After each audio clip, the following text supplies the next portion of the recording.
కొట్లాడినామని చెప్పి నేను అనుకుంటా ఉన్నా. అట్లాగే జనాలకు అవసరమైన పాయింట్లు, ప్రజలకు అవసరమైన పాయింట్లను మాత్రమే చర్చకు పెట్టాం. కాంగ్రెస్ బీజేపీ ఎన్ని రకాలుగా మమ్మల్ని కవ్వించే ప్రయత్నం చేసినా సంయమనం కూడా పాటించాం. అట్లాగే మేమేం చేశాము, ఎందుకంటే ఒక 10 ఏళ్ళు ప్రభుత్వాన్ని నడిపిన ఒక జవాబుదారీ పార్టీగా, ఒక బాధ్యత గల ప్రతిపక్షంగా 10 ఏళ్ళు మీరు ఏం చేశారు జూబ్లీహిల్స్ కంటే 5,328 కోట్లతో అభివృద్ధి సంక్షేమ కార్యక్రమాలు చేశామని చెప్పి లెక్కల హితంగా, లెక్కల సహితంగా మరి ప్రజల ముందు పెట్టాము. చాలా పారదర్శకంగా పనిచేశామని చెప్పి ఎన్నికలు కూడా పోయినాం. అట్లాగే కాంగ్రెస్ ఎగ్గొట్టిన వాటిని కూడా లెక్కలతో సహా ఇంటింటికి తీసుకొని పోయాం బాకీ కార్డుల ద్వారా. అట్లాగే ప్రజా సమస్యలు, బస్సు ఛార్జీల పెంపు మీద నిరసన చెప్పాము. బస్తీ దవాఖానాలు విజిట్ చేసి ప్రభుత్వ యంత్రాంగంలో చలనం తీసుకొచ్చాము. హైడ్రా విధ్వంసం మీద, ప్రభుత్వంలో ఉన్న పెద్దల ద్వంద్వ ప్రమాణాల మీద, డబుల్ స్టాండర్డ్స్ మీద కూడా ప్రభుత్వాన్ని ఎండగట్టగలిగాం. ఆటో అన్నల సమస్యలను కూడా ప్రభుత్వం దృష్టికి తీసుకురాగలిగినాం. వాళ్ళ తరపున కూడా గట్టిగా మాట్లాడినాం. హైదరాబాద్లో రోడ్ల దుస్థితి విషయంలో కూడా ప్రభుత్వాన్ని కదిలింపజేయగలిగినాం. శాంతి భద్రతల విషయంలో కూడా మా నిరసన గట్టిగా చెప్పాం. ఈ రకంగా ప్రజా సమస్యలనే కేంద్ర బిందువుగా మా పార్టీ ఎన్నికల ప్రచారాన్ని చాలా హుందాగా నిర్వహించింది. తద్వారా ప్రభుత్వం కూడా మాట్లాడక తప్పని అనివార్యత కల్పించాం. చివరికి 2 ఏళ్లలో ఒక్కసారి కూడా మరి సమీక్ష చేయని ముఖ్యమంత్రి గారు ఆఖరి ఎలక్షన్ ముందు రోజు 6 గ్యారంటీల మీద సమీక్ష చేయక తప్పని పరిస్థితి కూడా వచ్చింది అంటే ముమ్మాటికి అది బీఆర్ఎస్ విజయమే. అట్లాగే 2 ఏళ్లుగా మైనారిటీకి మంత్రివర్గంలో స్థానం లేదు. బీఆర్ఎస్ ఏదైతే మరి మంత్రివర్గంలో ఇట్లా మైనారిటీలకు స్థానం లేదు, ఒక ఎంపీ లేరు, ఎమ్మెల్యే లేరు, ఎమ్మెల్సీ లేరు అని గట్టిగా మాట్లాడితే చివరికి అనివార్యంగా అజారుద్దీన్ గారికి మంత్రి పదవి ఇయ్యక తప్పని అనివార్యత కల్పించింది కూడా ఖచ్చితంగా మా యొక్క ఎన్నికల ప్రచార సరళి. తప్పకుండా ప్రధాన ప్రతిపక్షంగా మరి మా బాధ్యత మేము నిర్వర్తించినాం. సరే, సహజంగానే ఒకటి మాత్రం ఉంది, గెలుపు ఓటములు పెద్దలు కేసీఆర్ గారు ఎప్పుడు చెప్తుంటారు, గెలవాల్సింది పార్టీలు కాదు, గెలవాల్సింది ప్రజలు అని. మేము కూడా మనస్ఫూర్తి కోరుకునేది ప్రజాస్వామ్యంలో చర్చ జరగాల్సిందే, మీడియాలో జరగాల్సిందే, బయట జరగాల్సిందే, తప్పకుండా ప్రజల్లో కూడా జరగాల్సిందే. ఈ ఎన్నిక ఎట్లా జరిగింది అనే విషయంలో కూడా చర్చ జరగాలి. ఎందుకంటే ఈరోజు కాదు, మేము 4 రోజుల ముందే చెప్పాం ఎన్ని రకాల అక్రమాలకు కాంగ్రెస్ తెరలేపిందో చెప్పాం.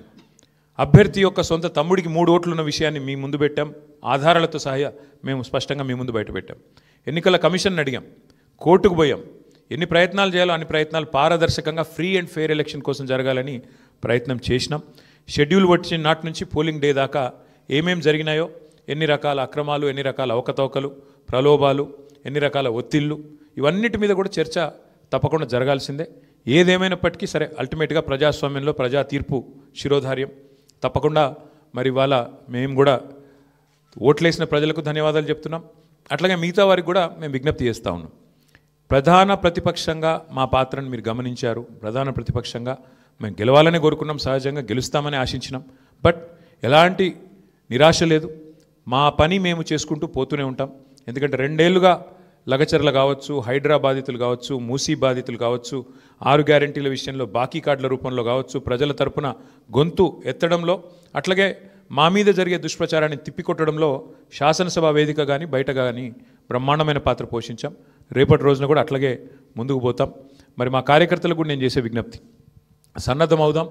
అన్ని రకాలుగా ప్రజాక్షేత్రంలో మనం ఈ ప్రభుత్వాన్ని నిలదీయడంలో సఫలమైనాం. ముఖ్యంగా మా సోషల్ మీడియాలో పనిచేసే మా తమ్ముళ్ళు చెల్లెళ్ళకు కూడా నేను హృదయపూర్వకంగా అభినందనలు చెప్తా ఉన్నాను. సోషల్ మీడియాలో మీరు చేస్తున్న పని, మీకు ఎవరికి నేనేమి పార్టీ తరపున జీతం ఇవ్వడం లేదు, మీకు ఎవరికి నేను ఇచ్చేదేమీ లేదు. అయినప్పటికీ వాలంటరీగా పార్టీ మీద ఉన్న ప్రేమతో, నాయకుడు కేసీఆర్ గారి మీద ఉన్న అభిమానంతో మీరు చేస్తున్న కృషి, మీరు చేస్తున్న పని ఏదైతే ఉన్నదో మనస్ఫూర్తిగా నేను మీకు కూడా ధన్యవాదాలు తెలియజేస్తా ఉన్నా. అట్లాగే మా పార్టీ కార్యకర్తలకు, మరి మా గులాబీ కుటుంబ సభ్యులందరికీ నేను చేసే ప్రార్థన, దీంతో మనం నిరాశపడవలసిన అవసరం లేదు, బాధపడవలసిన అవసరం లేదు. తప్పకుండా ముందుకు పోదాం. అట్లా అనుకుంటే ఇవాళ జాతీయ స్థాయిలో కూడా మీరు చూసినట్టయితే మరి కాంగ్రెస్ పార్టీ బీహార్లో తన ఉనికిని కోల్పోయే పరిస్థితి ఉన్నది. కాబట్టి ఇవన్నీ సహజం, గెలుపులు ఓటములు సహజం. దీన్ని ఏదో పెద్ద సెట్ బ్యాక్ లాగా చూసుకోవాల్సిన అవసరం లేదు. తప్పకుండా మరింత బలంగా వద్దాం, ముందుకొద్దాం. ఒక రబ్బర్ బంతిని గోడకేసి కొడితే ఎట్లయితే తిరిగి బలంగా వెనకకొస్తుందో అట్లా మనం కూడా తప్పకుండా తిరిగి వెనక్కొద్దాం. పెద్దలు కేసీఆర్ గారు తిరిగి రాష్ట్రానికి ముఖ్యమంత్రిగా మళ్ళీ బాధ్యతలు చేపట్టేదాకా ఎవరి శక్తి మేరకు వారు శక్తి వంచన లేకుండా కష్టపడదామని చెప్పి మా నాయకులు కార్యకర్తలకు మరొకసారి ధన్యవాదాలు తెలియజేస్తూ, కష్టించి పనిచేసిన మా నాయకత్వం మొత్తం కూడా ఇక్కడ ఉంది. ఒక ఇద్దరు గురించి నేను ప్రత్యేకంగా చెప్పాలి. హరీష్ రావు గారు మధ్యలో పాపం వారి తండ్రి అనుకోకుండా అకాల మరణం జరిగింది. అయినప్పటికీ ఆయన ఇవాళ కూడా పూజలో ఉన్నారు. ఈ నిమిషానికి కూడా పాపం వారి తండ్రి గారికి సంబంధించిన స్వర్గపాత్రకు సంబంధించిన పూజలో ఉన్నారు. అయినప్పటికీ ఇంట్లో ఉండి కూడా ఆయన కూడా చాలా కష్టపడ్డారు. వారితో పాటు ఇంకా చాలామంది, మా రవీంద్రరావు గారు మా ఎమ్మెల్సీ, వాళ్ళ సొంత అన్నగారు చనిపోయినారు. అన్నగారు చనిపోతే కూడా ఉదయం పోయి సాయంత్రం వచ్చినారు. అంటే అంత కమిట్మెంట్తో మా నాయకత్వం పనిచేసింది.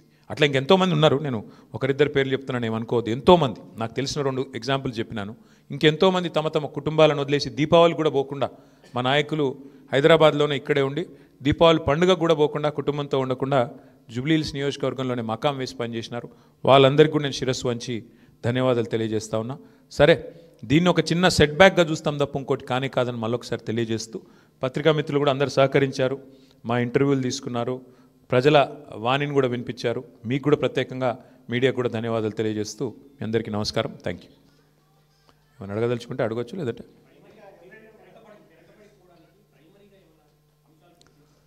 అంటే ఇప్పుడు ఇట్ ఇస్ టూ ఎర్లీ.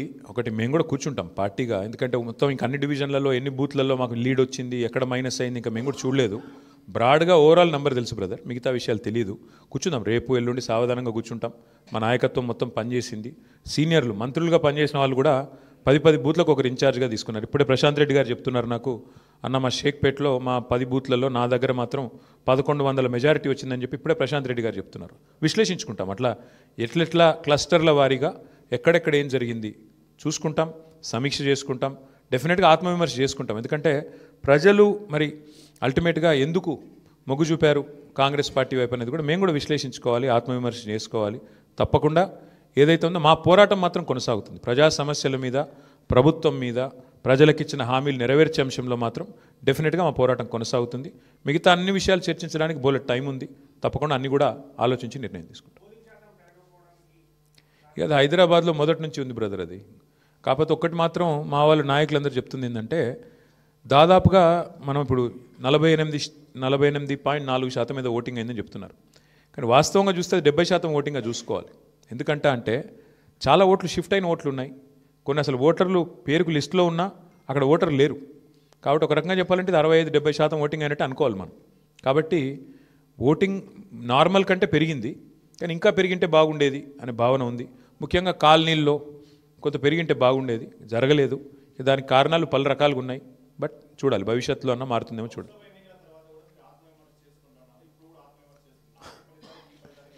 చాలా తేడా ఉంది కదా బ్రదర్. ఇప్పుడు స్పష్టంగా ఈ ఎన్నికలతో ఏం తెలిపోయింది, ఈ రాష్ట్రంలో, తెలంగాణ రాష్ట్రంలో కాంగ్రెస్ ప్రభుత్వానికి, కాంగ్రెస్ పార్టీకి ఒకే ఒక్క ప్రత్యామ్నాయం బీఆర్ఎస్ అని ప్రజలు తేల్చి నిర్ద్వందంగా తీర్పిచ్చారు.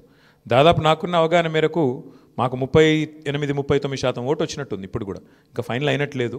38 వచ్చిందా 39 వచ్చిందా చూడాలి.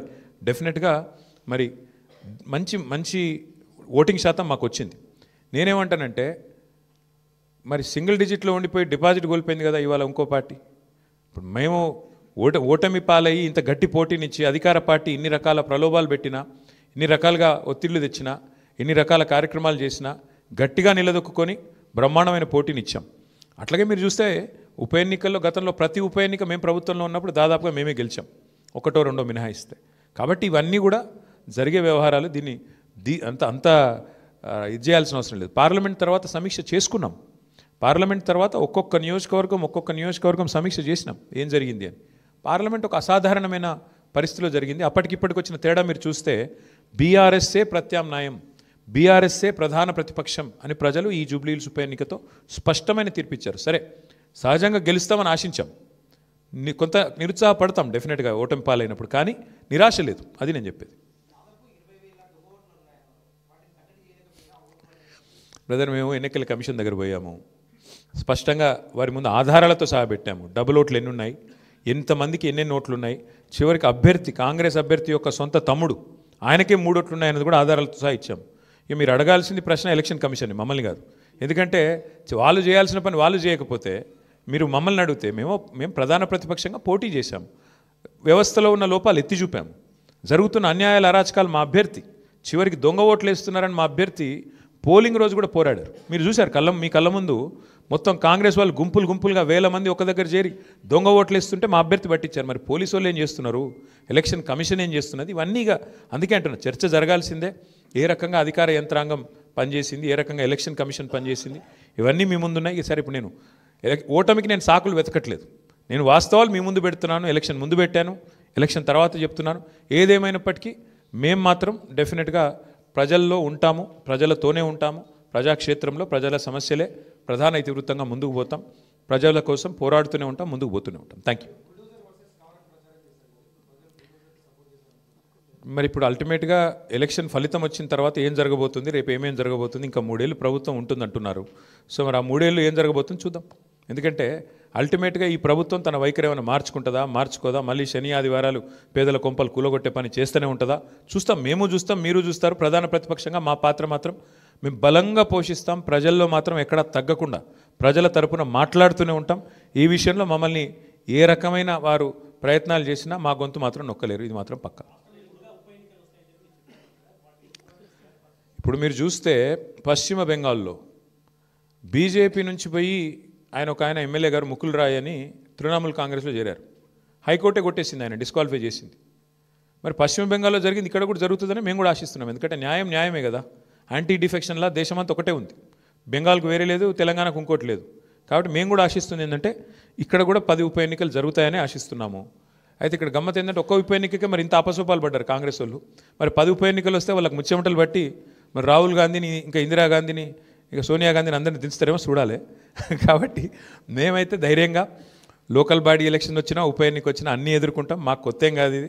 2001 నుంచి కొట్లాడుతూనే ఉన్నాం, భవిష్యత్తులో కూడా కొట్లాడతాం. మాకు ఎన్నికలేం కొట్లాడడం కొత్త కాదు, గెలుపులు ఓటములు అన్నీ చూసాం మేము. ఆ స్థితప్రజ్ఞత మాకుంది. మరి కాంగ్రెస్ వాళ్ళు ఒక్క దెబ్బకే ఒక్క ఉప ఎన్నికకే ముఖ్యమంత్రి కాలికి బల్బం కట్టుకొని వెంకటగిరి బస్తీలలో కూడా తిరిగిండు. మరి 10 ఉప ఎన్నికలు వస్తే మరి ఏం చేస్తారో చూడాలి. Thank you. అవును, ఎవరన్నారు? నీకు పేపర్ లీక్ అయిందా? నేనేమంటా, వస్తే కొట్లాడతాం, ఏమున్నది బ్రదర్ అలా. ఇప్పుడు అల్టిమేట్గా కంటోన్మెంట్ ఉప ఎన్నిక ఒక అసాధారణమైన పరిస్థితిలో జరిగింది. అందులో మాకు 3వ స్థానం వచ్చింది. ఈరోజు మరి ఈ ఎన్నికల్లో మేము గౌరవప్రదంగా మాకు దాదాపు 38-39% ఓటింగ్ వచ్చింది. 38-39% ఓటింగ్ అంటే కూడా తక్కువేం కాదు ప్రతిపక్షంలో. సరే, సహజంగా పోటీ చేసినప్పుడు గెలుస్తామనే కొట్లాడతాం, గెలవమని ఎందుకు అనుకుంటాం? సరే, జరిగింది ఏందో మీరు చూసిండ్రు కదా, ఇప్పుడు మీ మీడియాలోనే చూపెట్టిరు, నేను చెప్పుడు కాదు కదా. ఎన్నికల రోజు ఎట్లా విచ్చలవిడిగా ఏమేం చేసిరో మీరు చూసిండ్రు. ఎన్నికల కమిషన్ ఎంత అట్రఫ్లాప్ అయిందో మీరు చూసిండ్రు. ప్రజాస్వామ్యం ఎట్లా అడ్డంగా తుంగలో దొక్కిరో మీరు చూసిండ్రు.